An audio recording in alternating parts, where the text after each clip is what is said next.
guys. Let's get some light. Welcome back to my channel, everybody. I am going live impromptu again today.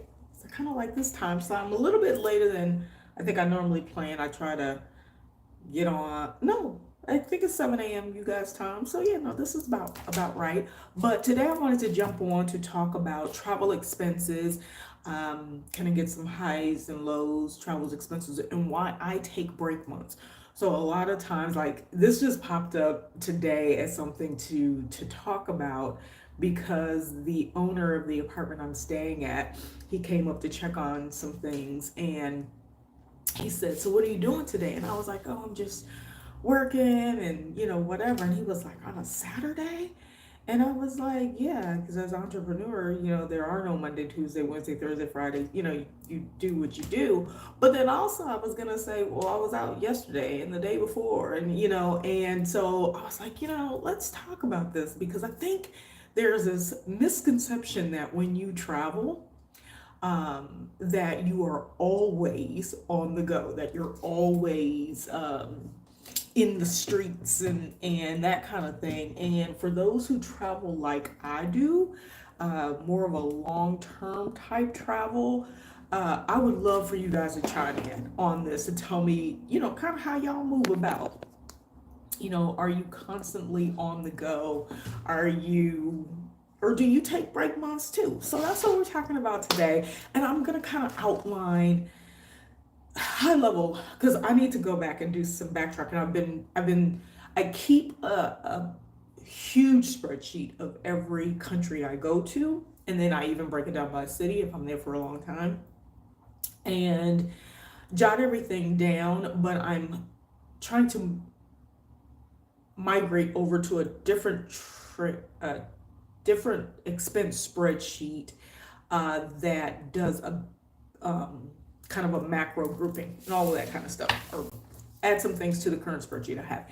Anyway, so I want to talk about this because expenses once you're out here on the road is something just as noteworthy and important to talk about as the expenses to get here. To start this journey. We're always talking about how you start this journey. I want to get started. I want to get started. What I need to do, what I need to do. Well, what you need to do to maintain it and the reality of it. And so the other reason this came about too is because I'm in the process of, as I mentioned in one of the other videos, this past week, I believe, around expense management and income and how to make money and kind of centering myself so I can figure out a different strategy because not everything doesn't last longer forever necessarily, but some things can. And I'm looking to look at some other income strategies and options and things like that. And so as a part of that, you start looking at your expenses and how much you've spent. And when you think you've saved some money or you think that it's been a down month or you haven't been moving around, and then you look at the budget or what you've spent, and you're like, how did I go over budget? We could talk about the double dipping with getting cash and using credit cards at the same time. Ooh, that is trouble. That's a video for another day. But if you are a traveler like myself and so many of my other travel buddies out here, let me know if you take breaks. So a little housekeeping, if you guys are interested in this type of information and then just getting some of my travel experiences as I'm out in the streets, please click that subscribe button, the like, and please share this video and the notification bell. And that way you'll get notified when I pop on impromptu, which is going to happen more times than not. And, keeps you in the know. And then the comments help other people see the video, as well as if you have questions, please comment those because you never know, a question that you have may be a question that someone else has been wanting to ask. All right, y'all, let me see if I can fix this light. You got a source, but it's It's like it won't stand up. It won't stand up the way that I need it to stand up. Stand up. Okay. All right, y'all. Maybe if I turn it off, it might actually be better. One second. I don't know if that helped. No, I'll put the other light back on. Okay. All right, y'all. I've been sitting here all the entire time and everything, and I swear, whenever I go live, it always the way it looks is always just different for some reason. I don't know. So anyway, let's talk about it. Let's talk about why I take travel breaks, why some months are chill months, or why anywhere I go, I'm not moving every single day. So as a long-term traveler, I've been out here almost 4 years. This is completely different than when I was doing air cruises. And if you guys don't already know what an air cruise is, an air cruise was when I would take, about my 3 weeks in December vacation. I would have vacation throughout the year, but in every December, I would take off from, let's say, 11th or 12th of December all the way through, maybe the 2nd or 3rd of January. So it would be like a 21-day time frame in there every year. And as in that, I could easily visit multiple continents, usually Europe, and then Africa became a big part of that. Probably 5 or 6 countries, 4 to 6 countries minimum, 4. And then within that, probably an easy 6 to 10 cities minimum. So what that meant is I was spending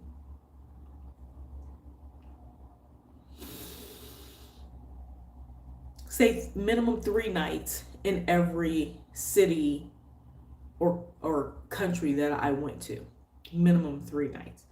And I was traveling via different means. So could have been flights, it could be buses, because I did some buses from place to place. I've done ferries, ferries across countries, as well as ferries across in the same country to different cities / islands and things like that. And so it incorporated all of that, and I would just be like bopping in and bopping out, and I would have a list like where I am now. I have a list of all the things that I could do, and the reason this list is so huge is because the cost for tours here is super, super cheap.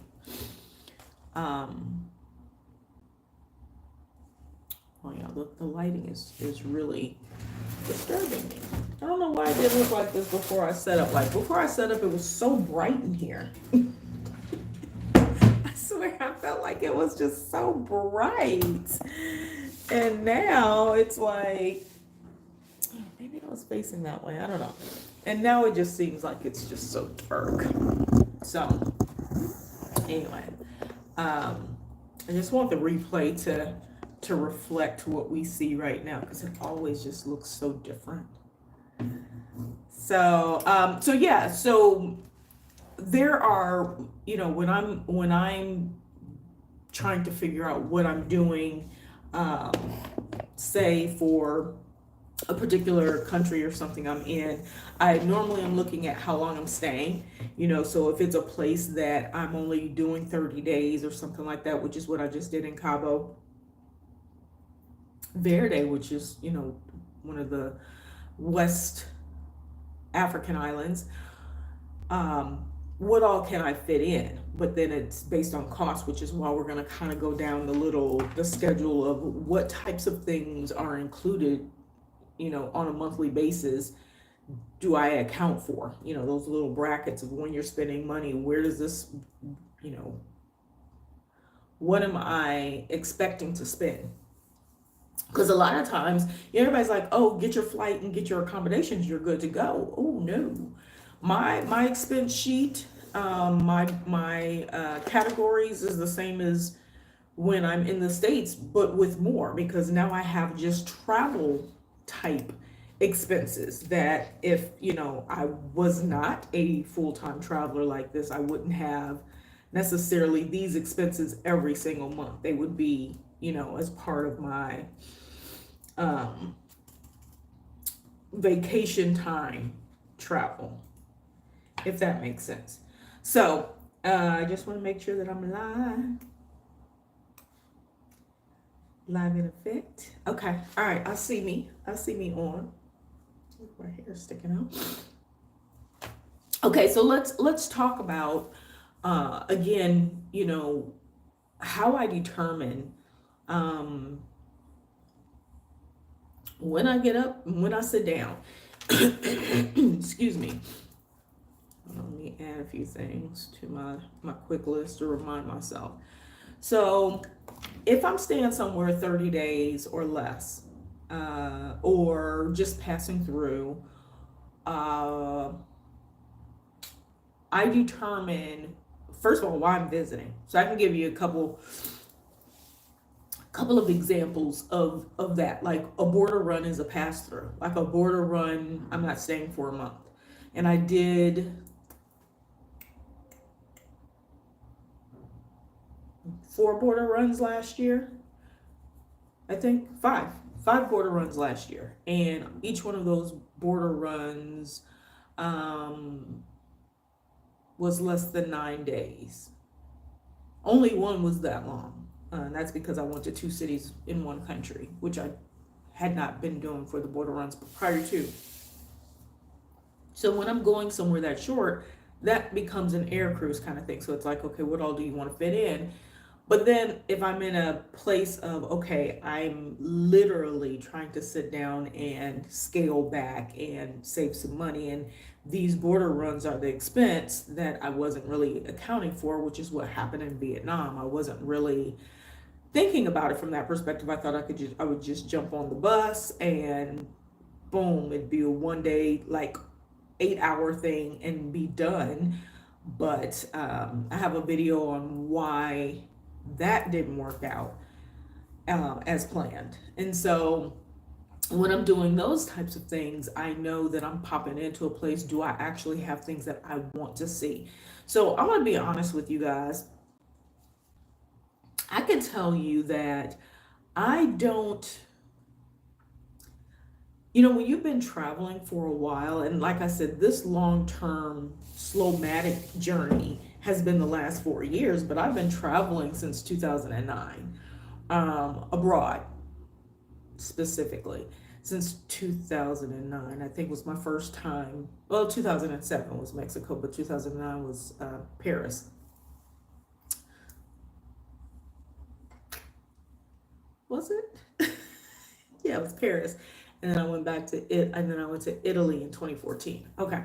So I've been on this road for quite some time, visiting places. There's some places that I still like that are high on my list, that I really want to see, places I really still want to go to. And one is Jordan. I do want to go to Petra.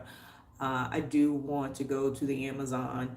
I do want to go to Madagascar, and there's not necessarily anything particular I want to see, but it's like a particular place that I've always wanted to go. And I'm trying to think if there's like other, the UNESCO kind of thing, like I really don't get caught up in, because I don't, like, a lot of times I don't realize, oh, that's one of those sites that, and a lot of times you get disappointed when you go to a place because, oh, it's supposed to be like the best thing since sliced bread, and you get there and you're like, it's not that grand, right? So I don't have a whole lot of those anymore, of those types of places. And they probably pop up depending on who I'm talking to. I'm like, oh, that would be really cool. It's more like experiences. Like, I may see something on social media and be like, wow, that would be super cool to go to. Like Japan has all these neat things. Like I did miss street racing when I was in Japan, so I will be going back for that. And then they have other little cool things like these restaurants that are run by robots that are run by disabled elderly people who are at home, like they're bedridden, but they're running the robots, and you actually have conversations with the people. I think they can see you. I'm not quite sure, but I know they can talk to you. And you order your food, they bring it to you because they're controlling the robots, but they're at home. It's like super cool. Anyway, little things like that that I think are amazing. And I want to go paragliding like everywhere where I am. But there are times when I get to places and I'm like, I'm not doing anything. Like I'm super chill. Like I want to be location wise, like in a space where I have great mobility. I can get up and walk out, and I've got, I can exercise, get good walks in. It's comfortable. It's walkable cities. Those are always my favorites. And then there's coffee shops. Like that's my biggest thing is I always want a good coffee shop. I just like sometimes I love sitting in my space and being able to work, but I also know that I also have to get up and get out because I was raised to be a hermit. We were taught not to be a hermit, but to thrive in it if that's where we are, like to not be in a place where we always have to be stimulated externally. Even though I'm an ambivert. So in one moment I'm like, want to dance with somebody. And the next minute I'm like, yeah, I'm not going anywhere for a week. You know what I'm saying? And I'm perfectly fine. Like I am perfectly fine. Um, so I do have months where, I take breaks. And a lot of it has to do with cost. If I'm looking over what my expenses have been for the last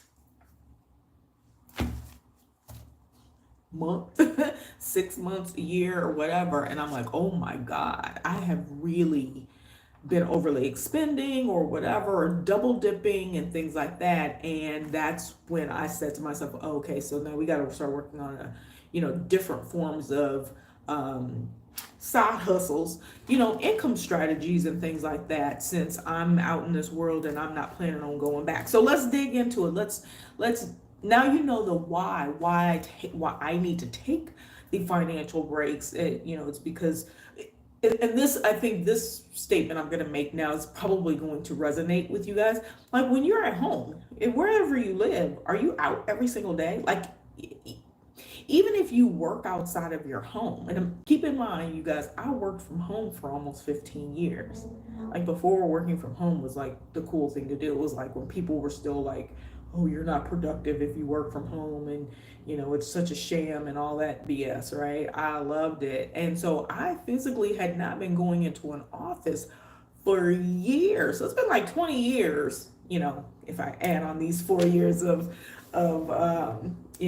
breaking free or whatever. So the concept and idea of being out every day has dwindled tremendously. So I always have to create um, experiences. I have to create kind of relationships, and even if the relationships are just like with people that I go to the coffee shop every day, and so they're used to seeing me and I can say a few words, or I'm walking along the street and I see certain people every day. That's like my stimulation, and kind of in immersing myself into the culture and things like that. I've done that on multiple occasions, and so I do like to be in places where I can comfortably do that, which off track is one of the reasons why I didn't stay in Albania as long as I had planned. And it wasn't because there was necessarily a problem with Albania, it was just the weather.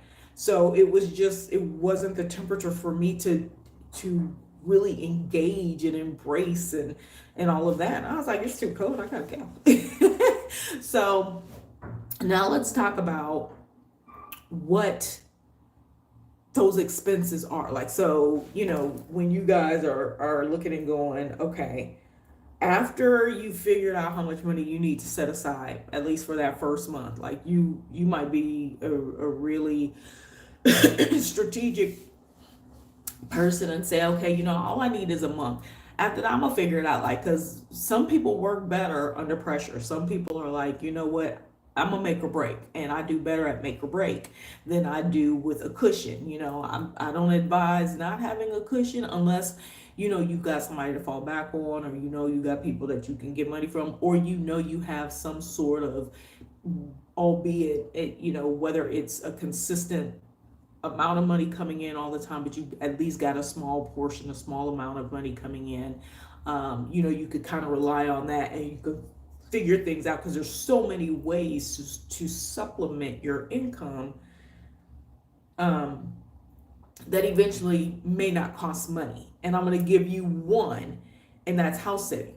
So if you have a little bit of income coming in, and then you do house sitting, because house sitting is not paid on Trusted House Sitters, on the platform that I use primarily, unless I'm doing it for a friend or somebody I know, or have done it on Trusted House Sitter, and I just, hey, are you in the country?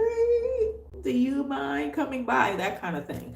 But it is a non-paid platform. You cannot make money. Like, if they find out you make money, I think you lose your account or whatever.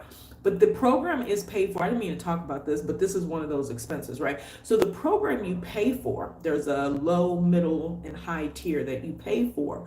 But once you're on there, if you're looking to supplement even the annual cost for your membership for Trusted House Sitters, you just share your affiliate link, your referral link. There's two. There's one where you get paid on affiliates, and then there's one where you get free months.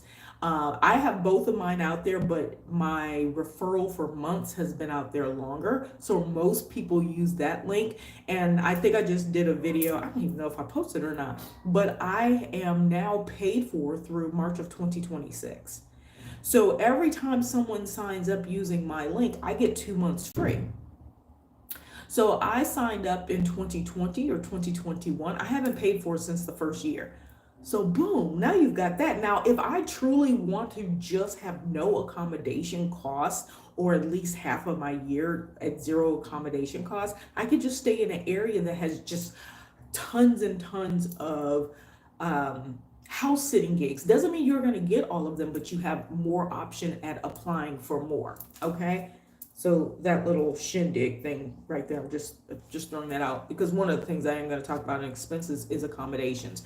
But so you're wanting to look for ways to supplement, especially if you don't have a huge nest egg, or you're not on retirement, you're not on some sort of pension, you don't have some sort of passive income already coming in. You may be looking at, okay, I can get over there, but then how do I sustain? How do I stay? And everything for me, I am looking for sustainability with the most eco-friendly footprint. I haven't gotten it. My footprint is heavy right now, and I'm trying to lighten that footprint. And a lot of it has to do with the moving around and different things like that. And sometimes the excitement of going somewhere that wasn't planned, that ends up being an absorbent amount of money that I was not planning for. So I have to take those things into consideration. So let's go down the list of the things that you're gonna need to consider and think about if you're planning on embarking on this type of journey. So number one, your mobility, like how you get from place to place. So this is going to include flights, now ferries, cruises, and I'm gonna kind of put buses in there, like coach buses. If you're going from city to city, or even those that go, like when I was in Tanzania, I took a bus from Tanzania to Kenya. So they cross countries and things like that, one bus. And so taking into consideration that cost. Now that cost can be super high, depending on where you are, because flights in the US are not cheap, even if you're going from one state to the next. If I'm flying from Dallas to Oklahoma, many of us know you could be on a $200 one-way flight from Dallas to Oklahoma. It's a 45-minute drive for the most part, depending on where you're going in Oklahoma. But most of us go right over the border. So, boom, you could pay $35 to $40 in gas. I don't know how much gas is now. Gas may be $100 for a full tank, but for the most part, you're probably driving out a full tank of gas just to get there. So little things like that to think about. So that is an expense. So if you can, like, if you're one of those people who is you plan and stick to your plan, then you can plan out what your expenses for your flights. Like if you're a person who pre-buys, because it blows my mind. Like, I don't know how people do it. They're like, oh my God, yeah, I got 2 trips planned for 2025. I already got February, March, and such for 2026. And I'm like, how do you do that? Like, how do you know what's going to be going on? How do you know what the cost of living, what the inflation rates are going to be, where we're going to be able to go? Like, for me, it's like, wow, that's too far in advance unless I can cancel. And even I don't even like dealing with a lot of cancellations and changes, because it's adding to the list of things that you have to remember that you've already spent money on, that you want to make sure you're not losing money on because you've forgotten about it, or something else pops up. So now you're trying to figure it out. And we hear all these horror stories about customer service, and I couldn't change, and they weren't available, and I did this and I did that. Whew, that's why onward ticket is, to me, a better option than buying a one way airline ticket that you're going to be able to cancel and move around. Because what happens if now you're not in a place that airline services, which is something that I ended up dealing with, and had to buy something and just to keep it so I wouldn't lose my money. Onward ticket. Okay, we're not going to talk about that. All right, so the next cost thing that you need to consider is overall cost for the place that you're going to, and sustainability. So like how much you're going to be spending each month. So the next biggest thing is your accommodation. So if you're not doing house sitters, whether it's via Trusted House Sitters or some other platform, if you're not doing couch surfing, work away, these are some things, write these down, you guys. Work away, or you don't have a friend who is letting you stay because maybe you're bartering services. Y'all know my key. That's my paprika, is bartered services. So if you're not doing bartered services for someone where you're getting free accommodations as a trade or something like that, accommodations is going to be a big thing. Some places accommodations can be really low, and in some places the lowest you're going to get is more than what you really want to spend. When you get out into this world, even though you've been like, so for us Westerners, a lot of us on average we're spending in the last, let's say, 2 years minimum since COVID, at least we're spending upwards of, even with mortgages or 1-bedroom apartments, over $1,000, $1,200, $1,500, whatever, in the US, right? So most of the time when we're traveling, we're looking for something less than that. And part of the reason you're looking for something less isn't just because, oh, I just want to pay less, but a lot of times it's because holistically you're not getting the same exact things you would be getting in the States. So why would I be paying the same dollar? Right? Just put that in perspective. It's a video for another time to kind of really explain that. But that's part of the reason why a lot of times, it's, for me, to be honest, if I'm gonna be 100% honest, I want my rent less than $500 a month. Partly because I've stayed in places, full apartments, nice, fully furnished, with all utilities included, plus good cable, for less than $500 a month, with infinity pools on the top, gyms upstairs, a working area that you can sit in, all of that, plus cleaning and free water every day for $455 a month in Phuket, Thailand, without having a long-term agreement. And of course there's inflation and fluctuations in pricing. So sometimes you'll find that and sometimes you won't. I can give some tips on how you can get good accommodation prices and things like that still remain true, and that you still can use every in 2024. You just got to do a little bit more legwork, but accommodations is going to be a big thing. So you're going to want to, after you figure out where it is you want to go, is what are my accommodations going to look like cost wise? And that can fluctuate depending on the city. A lot of times we want to go to Madrid, we want to go to Barcelona, we want to go to Lisbon, we want to go to, oh, Athens is not as expensive, but Athens. We want to go to Naples. We want to go to Florence. We want, and we're picking on the name places, the high name places, because that's where everybody goes to travel. But those are usually the places you don't want to stay because they're going to be higher costs. Even Phuket is typically higher because everybody goes to Phuket. I can go to Pattaya and get like the same thing for $300 and get bigger, nicer, better accommodations. And I like Jomtien, which is a little bit south. It's not like in the heart of Pattaya, but it's perfect, right? And so sometimes you got to go off the beaten path, but you don't know about the beaten path until you start doing a little bit of this moving around. You start checking out things. The other thing to consider cost is visas. Are you going to places, are you going to be in regions where we are visa free or visa on arrival?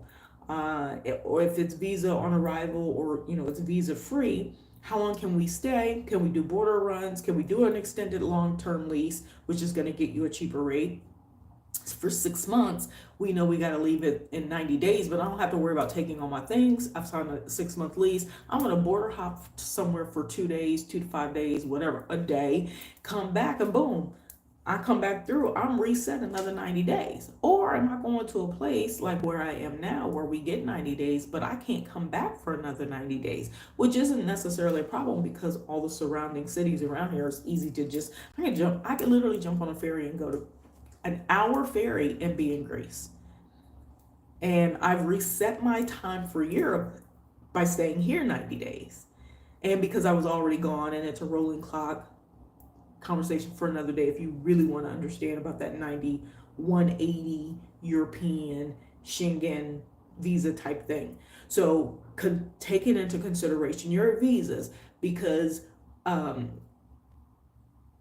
when you go places, a lot of times as Americans, I'm just going to say this, and I might do a video on the US and why travel in the US is actually a big thing and why we don't leave. But a lot of times we just assume we can go places and we don't need a visa, we don't need to apply for a visa, and that's just not always the case. We actually can get into quite a few countries, over 143, 148 I believe. It may even be more than that by now, without applying for a visa at all.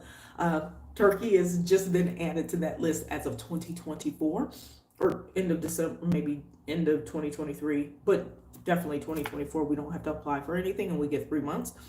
But there are some places that we physically have to apply for a visa or get it at the airport before we arrive, or before we're allowed through immigration in the destination country. So things like that you're going to want to take things into consideration. And these are things I'm just adding to the little list. I could just go down a list and then you'd be like, yeah, but that's not a big deal. Okay, so those are big things. Next is food.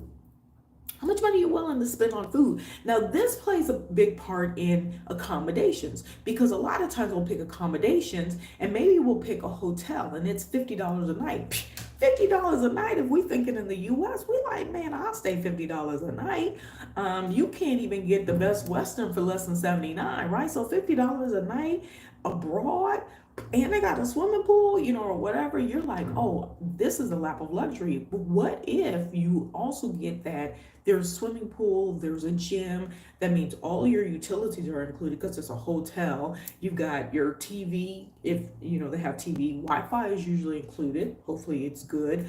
And then a lot of times you'll have at least one meal included in that. What if you have more because you got other incentive type programs like credit card points and different things like that your membership allows you access to these things when you book at certain hotels and stuff. So that $50 to $60 a night now covers all of those expenses, whereas now you're your housing and food, or at least a big portion of your food, and your gym membership, hopefully you use it, all those types of things make up that 1,500 that you're going to be spending for that entire month. So yeah, it's not 500, but would you have spent another 1,000 on those other things? So just something to think about. So you got to account for your food. Where you're going is, are you in a place where the food you can eat locally, or are you a place where you could go grocery shopping and the cost is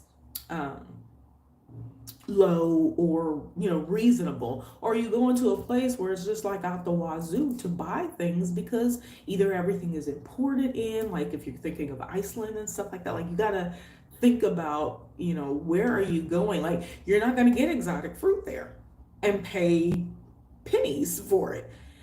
If they even got dragon fruit there, it's probably super expensive. I'm assuming. I only visited Iceland. I didn't live there. So things like that you want to think about. Like, you could have these grandiose places in mind. Oh my God, I'm going to go. Oh, I get a year. I'm taking a year sabbatical. I'm going to such and such. And without much homework, you'll be like, oh my God, I ran out of money in 2 months because I put money away.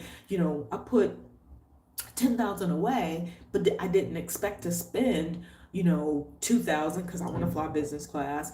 I didn't, for my flight, I didn't expect my hotel or housing to be 2,000. That's 4,000 right there. So you've already, that's about almost a half of your 10,000 that you were planning on maybe getting you through at least 8 months of the year or 6 months of the year before you started raking in whatever other expenses that you have. So you got to think about this stuff, y'all. Like, I'm just trying to I'm planting seeds. What I tell you guys yesterday, planting seeds. The videos are the water, and you have to decide to water it by clicking on these and taking your notes and doing a little bit of the homework for yourself. So you got food that you need to account for. Ride share is another thing. Uber, Cabify, Grab, Lyft, Didi, Gigi, I don't know, all these different companies that are out there that you could use for rideshare, or just like taxis, tuk-tuks, different things like that you're going to want to account for. And typically, if it's a tuk-tuk, it's like it takes more time to actually tally it and add it up than it does than the cost, right? But you might also want to incorporate other transportation like car rentals, motorbike rentals. Another conversation to have is about licenses. Do you need a license when you go to these places? What is that like? If you guys are interested in that, tell me in the comments. Make a comment. I was going to say put a check mark. Don't do that. Leave a comment, and let's talk about driving, getting rentals, getting motorbikes. Can you legally do that in other countries? If you're interested in hearing about that. Trains, trams, for transportation back and forth, buses, and these are like local buses to go back and forth, not necessarily talking about buses that go from city to city. So the interlines, well, both actually, depending on where it's going. And then so I said mopeds, trains, car rentals, that kind of thing. So you want to make sure you're adding that cost, because depending on where you're staying, maybe you found this amazing place. You're in Bali and you found this awesome place in Ubud, but it's outside of the touristy area. And yeah, it's outside of the touristy. It's 45 minutes outside the tourist area. No, that's not a big deal until you like walk out of your $700 for the whole month, $300 for the whole month, with everything included, plus a pool and a butler and a partridge in a pear tree, and you walk out and you're like, how the hell did I get out of here, right? And so you're not accounting for mobility, moving around. How do you get things? And sometimes it's easier in those places because you just arrange a service, and the service is still cheaper to have somebody deliver things to you than it is to sometimes even, rent a ride and go into town and get things. So take all that into consideration.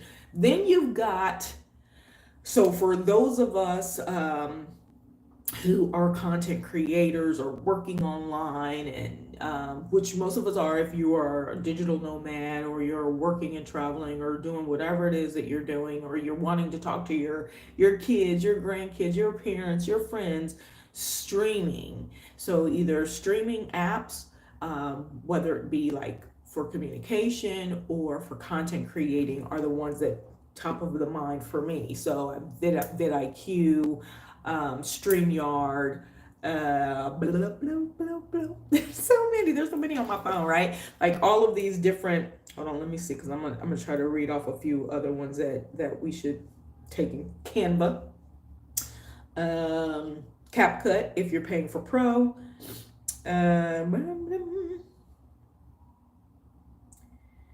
Those are all free. There's a lot of free ones.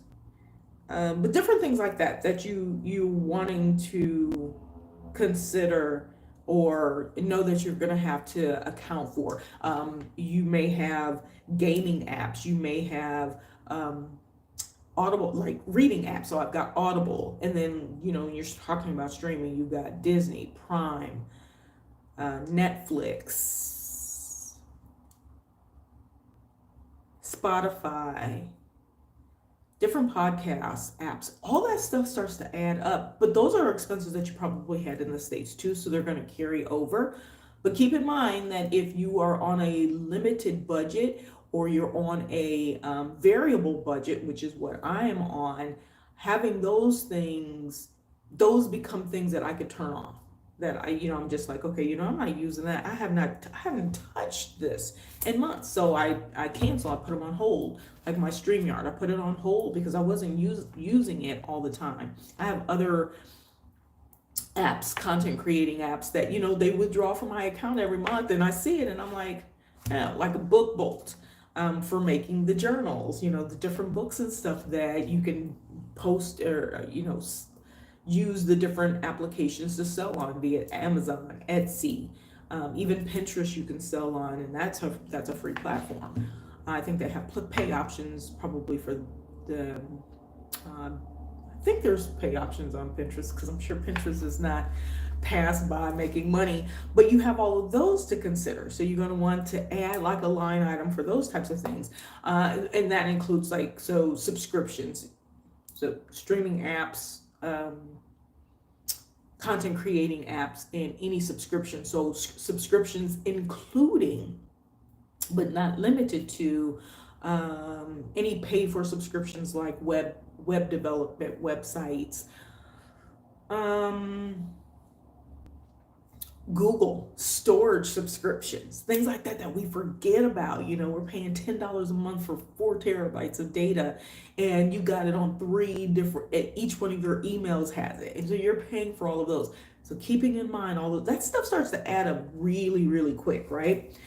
Cell phone. So if you're keeping a cell phone line for the States, or you're using your Verizon line when you travel, well, $10 a day adds up really quick. $10 a day is $300 a month. $300 a month times 12 months is $3,600, right? Carry that. A year. Does that make sense to spend that per year, right? If I did the math right. Yeah, 10 times 30 days, 10 times 31 days. So maybe just switching to a local SIM card or using an e-card service like Aerola, I think it's something like that. I think Kook has something like that, which is great for Europe and Asia. Or getting a SIM card. It's always has been for me, except in a couple places, cheaper to just get a SIM card. I don't use my US data, but I keep my line because I need it for financials, right? For some places that will not take a VoIP number, I need my US actual number for that. So accounting for those types of expenses, remembering that stuff. Software I kind of included in subscriptions because I was just thinking, any type of antivirus software or different things like that you're paying for, and you're paying for expense software or the Microsoft package software because we're still using Word and Excel and stuff like that, right? receipt software. If you're paying for anything like that, they have some that are really good for $2.99 a month. It's still a subscription. You're still paying for all that. Hey Elle, good morning. I have my watch on. How are you? Welcome. Talking about spending money and why sometimes I sit down for a month and do nothing. Try to get out the apartment, but I know it's one of those things. There's a video, I'm sidetracking. There's a video of when people leave the house, and as soon as they walk outside, the cash register goes cha-ching, cha-ching. I swear, I feel like that sometimes. Like I walk out of the house and it's just money, and I'm just like, I was gonna go somewhere today because I'm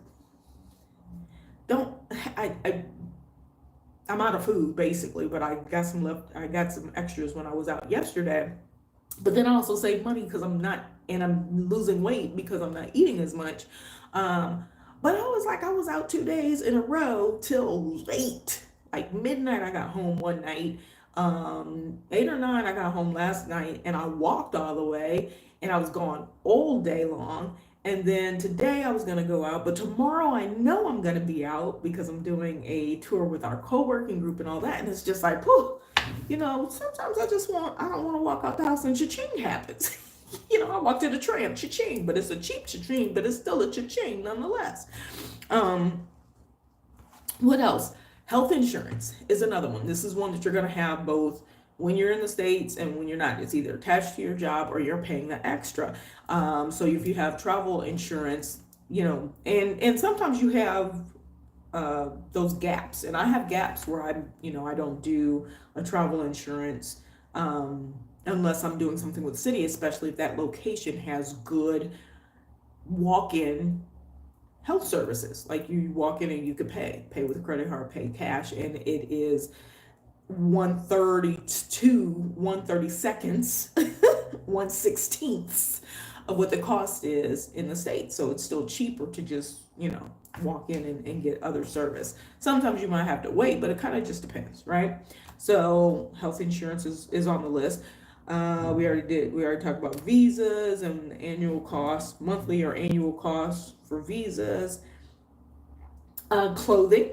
So if you're a person who wants to travel really light and not take a whole bunch of stuff, and you may be jumping over different climates, clothing may be important. So yesterday I went on a clothing run to get a couple things, see what I like, and things that doesn't matter what the climate is, I can wear it. It doesn't matter what the dress code is, I can wear it, and it's breathable, stuff like that. So I'm gonna get a couple more of those and ditch some of this other stuff that I have, because I still only have the same amount of capacity in my luggage. And so but I do want to make sure I have some things. Or you might be a person where you're staying for 6 months, and so you only brought so many things, and maybe you're like me and you've had the same thing in your bag for a year, and you're like, okay, I'm just over these clothes. I want something different. I need a different t-shirt. All my t-shirts are gray, or whatever, which is like, how did that even happen? And so you might want to have a clothing budget. And then there's, for ladies and for guys, hair, nail, spa treatments, things you might want to go for a massage. You might want to, I'm in Turkey. Ain't no way in the world I should be here and not do a hammam in Turkey. Turkey is the home of hammams, and I've done it in Albania, Italy, Greece as well. So I'm in Turkey. Now I gotta really see this Turkish spa I've been doing for the last 6 months.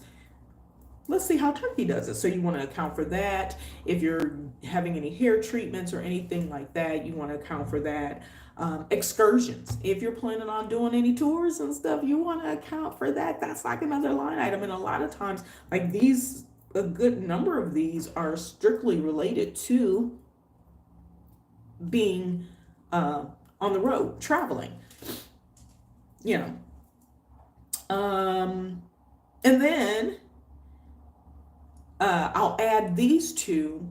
I kind of mentioned this before, but a gym membership. What if you need a gym membership, and this could be both travel and back at home, because I still have a gym membership back in the States. I haven't canceled it. And at some point I'm just going to cancel it because I just have it. It's like when I go back, I have a gym membership because then that satisfies other things. I can go to the gym and take a shower. If I'm just passing through a place, I don't need maybe a hotel room or anything, but they got, LA Fitness, boom. Different things that you guys start thinking about when when you start living this lifestyle and you're not on a good fixed income. Guaranteed good fixed income, okay? And then we've got co-working. So if you're planning on doing any co-working spaces, because some of them are really good and they offer really good services and different types of events and things like that, programs that you want to be a part of, is there a co-working fee that you need to add in? Or maybe you're at a place that's really cheap, low income or low cost for accommodations, but the Wi-Fi sucks, or they have no Wi-Fi. It doesn't matter because you're next door to a co-working place that costs you $5 a day. Boom. See, all this stuff starts to work together. So these are just things to think about once you've decided you're doing your journey, you're going on your journey, you're making this, you're about to walk on the plane. These are things that you want to make sure you account for, so you're not sitting and going, man, I didn't even think about that. I didn't think about that. Oh my God, I didn't know this was going to cost so much. I didn't know, So then we have the things that I still have in the States, and I'm just being transparent, sharing these things with you guys. I still have a car because I have had to go back to the States every year.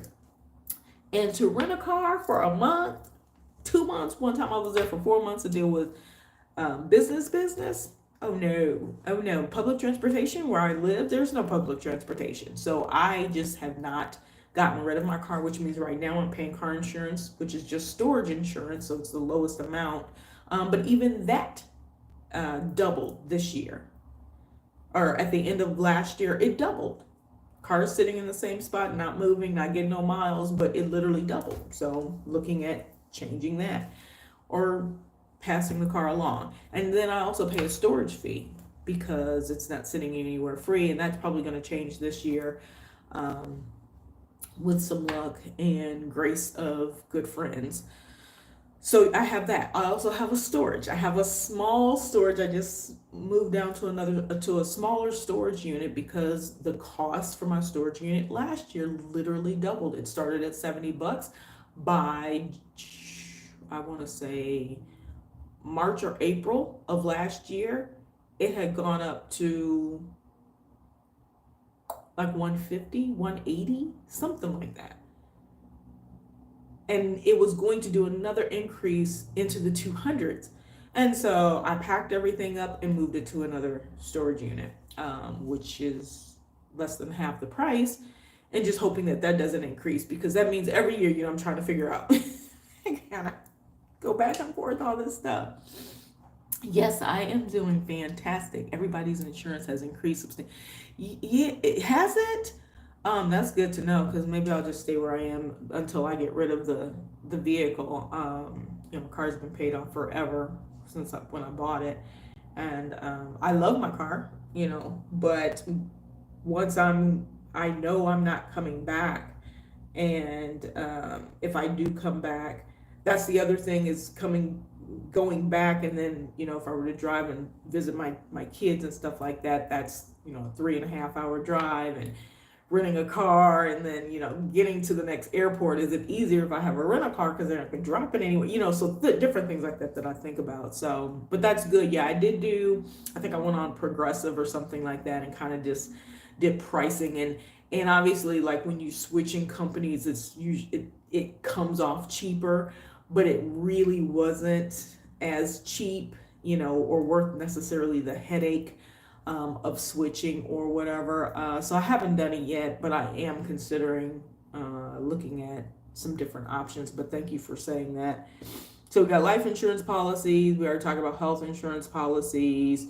So all of those types of things. And I'm sure I'm missing something here or there. But what happens is your expenses don't necessarily completely go away. So you might not be paying a cable bill per se anymore. You might not be paying for those who get rid of their US phone numbers or using, Instagram dial, Facebook Messenger calling, WhatsApp calling, stuff like that, you're like, I don't need a US number for anything. Like if you've completely separated, you don't need that, and you're good with WhatsApp or dialing 1-800 numbers, because maybe where you are it's really easy. You might be in Mexico, and dialing a 1-800 number to the US is like a piece of cake. It's not the same as being in Cabo, and that call is not going to go out to save your life, you know what I'm saying, or being in Vietnam, and that number, it's harder to get that number to connect, whether it be 800, 877, whatever. I've experienced it all the same. So those expenses that we had there just translate into something else. And ideally, what we hope is when they do that, when they translate into something else, that translation is a little bit lower. I think a lot of times we still consider the United States as like the holy grail of expense. Most places, unless outside of Dubai. I've only passed through Dubai. I've never actually been there, and I'm considering going at some point. Especially now, I'm kind of like right in between and really close now. But the U.S. is one of those places that just overall, it's an expensive place to be. And I think we base a lot of our expenses, that's like the benchmark. Like you're either good with it and you could pay more and you're okay with that, or you want less. You want to be paying less. And so it's a matter of taking like a combined tally of all of these things and saying, are you actually making out better being in another place if cost is, one of the major things on your list as to why you're taking this journey abroad. For me, it's cost, but it's more so the mental. Like even being in places where you kind of deal with the rolling of your eyes, like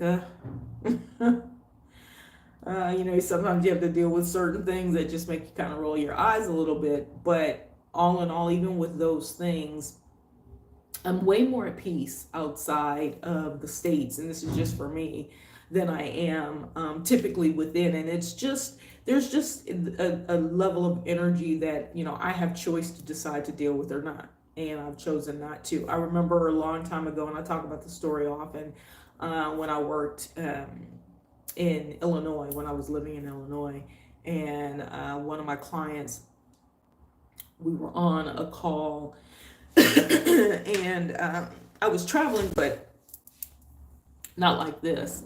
I don't even think I was doing my air cruises at that point. But my client lived in Wisconsin, very cold, chilly Wisconsin, and she didn't have children yet. I think she was just getting married like the next year, something like that. But we were just talking about things, and she was just talking about how she couldn't leave, and I think I remember saying, well, why not? Like what's holding, if you don't want to be there, why are you staying? And that's a whole nother thing around, what little things that limit us from moving forward or doing something. And it could be a myriad of reasons why we do, or why we stay, or different things like that. But it became one of those, well, if there's nothing holding you back, and we were having this conversation because I was in a good place, but I always knew I wanted something more and something different. I was like, well, yeah, but I had a child. I was a single parent, and my child was grade school, I believe, at the time, or junior high. And so it wasn't, in my mind, it wasn't an easy get up and move. And in actuality, it really was. That would have been the better time for me to get up and leave and expose him to a greater world. Not meaning that everything is better outside of the U.S. or wherever your home country is, but it just means a greater understanding of the world, meaning that there's so many other things out there, and there's so much more to the story than what we get to see or what we read, or what we're exposed to over here, and vice versa across the border where I am now, across the sea, ocean, and so on, and other people looking back over at us. There's so much more reality than what we're exposed to. And so even then, deciding I would do something after, I'm going to wait until all these things. And then when I finally got to that point where there was nothing holding me, it was kind of like, okay, so now what's stopping you? What's stopping you from doing what you say you want to do? I mean, at least give it a try. The worst that can happen is it don't work, and so that's why this first year, this list I just gave y'all on this video today is designed. It's you really just talking about how to kind of ensure and plan so that you are successful through that 6 months to 12 months, that's 6 months to a year. Because if you could get through that first year and you start figuring out how to survive and how to do what you need to do to make it without, being on the street begging or whatever the case may be, some people, that's their livelihood. And I know some people that make big money and will literally tell you, why would I do anything different? I buy a case of water for $3 and sell it for $24. Listen, I've talked to a lot of people who are home free. They don't consider themselves less, and they talk about the lunacy of living the life that we all live. Of course, there's some caveats to it. I won't leave those things out. We'll talk about that another day, why it is difficult to be home free in the United States and different places, but it is somewhat difficult to kind of cut all those ties but still be connected to a place that really relies on you following and walking in the system. So anyway, I'm hoping that this list of like expenses, things that you need to account for, things that you need to think about, is helpful in your journey and your planning, so that you have a better experience. And even if it's not perfect, you are more apt to keep going, keep trying, keep striving to get where you need to be, and not feel like you weren't successful or whatever, and that may include going back and getting a job in the States, or picking up a job working corporate kind of style but abroad or whatever, or moving to a place where you can do that and still be within what the United States considers international valid home-based places. Like Central America is being added to that list. Mexico is being added to that list, more so than not. Some places in Europe and stuff. And so you might want to do that. You might need to do that for a year or two, but keeping your mind open to those possibilities and those things to kind of keep you moving in this direction. Understanding all these things that you still will have to consider is what's important. Anyway, so I hope this is helpful for you guys. Remember to take those breaks when you need them, because every day that you walk outside could be a cha-ching day, And if you have any questions or any thoughts or any other, things that you want to hear about as part of this journey, things to prepare for, things to think about, let me know. Let me know in the comments. Don't forget to click that subscribe button, the like, thumbs up, share this video, and click the notification bell so you guys know when I go live next time. All right, I'm going to get out of here. It was fantastic being on here with you guys. I hope to check back and see some more updates and videos updates and comments from you guys if you have questions about what I shared with you all today. All right, so I'm going to get out of here, and you too, Elle, enjoy the rest of, I don't know, is it morning for you? Because it's 4 something for me. So yeah, it must be early day for you. We'll chat again on the next run. So I'm gonna get out of here. You guys know the drill. Toodles and noodles. Peace and hair grease. Oh, 9:15 a.m. Okay. Oh yeah. So you got the whole day ahead of you. You got all of Saturday. All right. I'm gonna get out of here. See ya.